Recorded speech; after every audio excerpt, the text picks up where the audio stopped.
allocation of effort. It's very, very inefficient way to structure a society. It's good for the capitalists who manufacture all this stuff because everybody has to buy their own microwave, their own TV, their own stereo, their own computer, their own everything. But it's not good for the people in general because they have to spend so much more time and money acquiring all these things separate. I have to have a separate apartment or a separate house or a separate place to live. I can't share it with anybody. I lock the door, keep everybody out, go away. But when we share things, we utilize them much more efficiently than if we each have to have our own. So in that way, the Sangha is a cooperative where we share the resources, we share our work. Each person takes responsibility for a certain area, just like Rupanuga is cooking right now. He'll watch the video later and he'll hear everything. But right now he's cooking.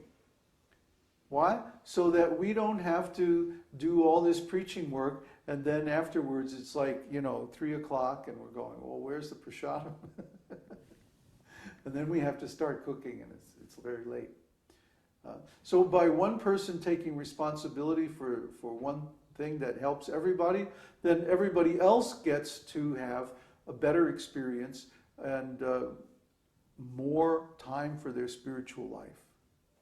That's the bottom line, because time is the most valuable thing we have.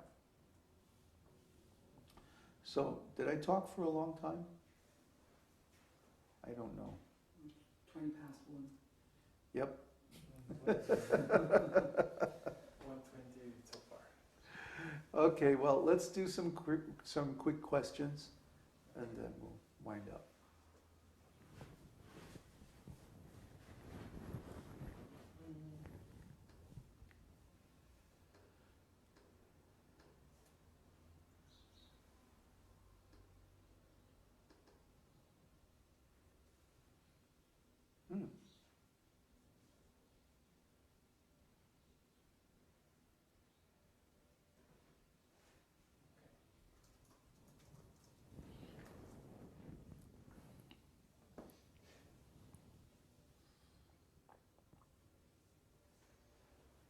Peter, what does Prabhupada mean when he says do not criticize? What's the context?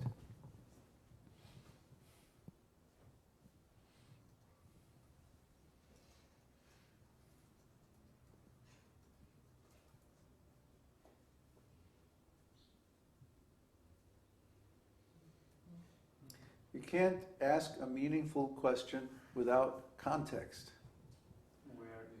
Where did he say it? When did he say it? Who did he say it to? What was going on?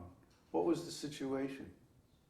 I mean, this is exactly what the ISKCON preachers do. Prabhupada said, don't criticize. Well, maybe he said one time, he said, don't criticize. Another time he said, we have to be very critical. But which one do you follow? You have to know the context and see if it's applicable to the present context. We will have to find it, not in front of me. Yeah. See, what they do is they'll take one thing like that and they'll blow it up to where it becomes a universal instruction. Superman. Yeah. That means never criticize. No, come on. We have to use our intelligence. Intelligence means discrimination. Discrimination means we accept something and we reject something. If we never criticize, then how can we transcend Maya? If we're completely uncritical, then we'll accept everything? No, that's not going to work. But politicians want to appear that they never criticize. Yeah. You see? So this artificial changing the context of a statement of Srila Prabhupada is really a politician's game, political game. to create an atmosphere where they become immune from criticism. And they always act, very politically correct and all that. What's that? Question from Laura. Ah. In changing our preaching strategy, do we also change our outward appearance? And if so, how? Well, what is acceptable? Huh? If we show up in Chile in pink dresses, I don't think we would be very well received.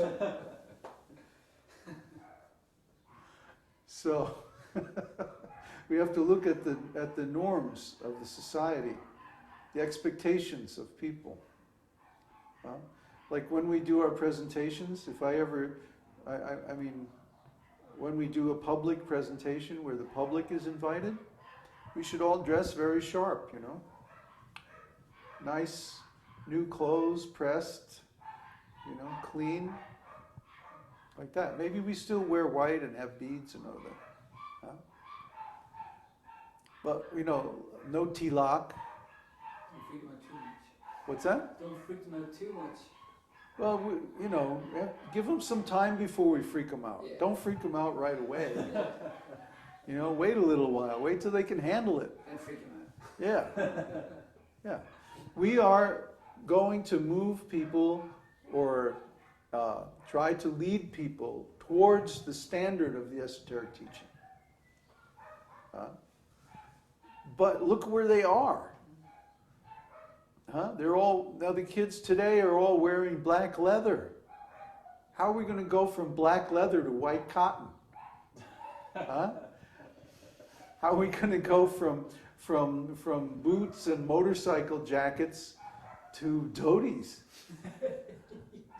I mean, that's a huge change there. No. First, we just talk to them about philosophy. Talk to them about a philosophy of life that works. Because their philosophy is not working. Their philosophy is the world sucks and there's nothing we can do about it. Let's get drunk and fall over. Yeah, let's get intoxicated. That's their solution. That's no solution at all. Completely impractical, completely self-destructive. It's playing the victim. Yeah. And who gives them the alcohol? The government. Right. The government regulates the production of alcohol because it's a very profitable business. You're buying your leather shoes and coats from the same factories that make, and the same stores that sell all this materialistic junk that you say is no good. But you still go to the same companies and you buy their stuff that you like, that fits your idea of style. But you're still in the system. You're still in the box. You haven't got out of the box at all. Your philosophy is defective. It's limited. It's very weak. You're putting yourself in a completely passive position. No, you have to take some action to solve your problems. And not action against somebody else, action on yourself. If you want your life to change, that means you have to change. Because the rest of the world isn't going to change. Just because you want it to? No, they're not going to change. So you have to change so that you have a good experience of life in the world the way it is now. See? And we're not going to say that this is religious. We're not going to say this is coming from the Vedas. We're not going to say anything about the origin of it all at all. We're going to say, this philosophy works and it makes you happy. And it actually helps you understand life the way it is. We predicted all these things that happened. The economic problems, the social problems, the political problems. We predicted all this stuff long in advance.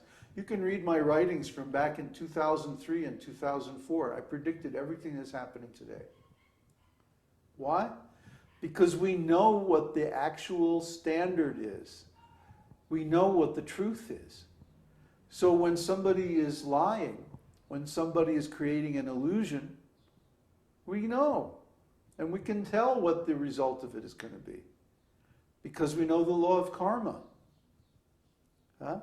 If somebody performs actions in the mode of ignorance, they're going to get results in the mode of ignorance. And the same with passion and goodness. We know the law. If you don't know the laws, if you're thinking you have some very limited sense of cause and effect based on materialism, you're not going to be able to predict what's going to happen. Therefore, this philosophy gives you the ability to actually manage your life. Anyone who's intelligent is going to accept that. And especially if they try it. We give them practical things to do. Stop eating meat. As long as you're involved in killing animals, then your intelligence is going to be blocked. And it's a fact. And you have never in your whole life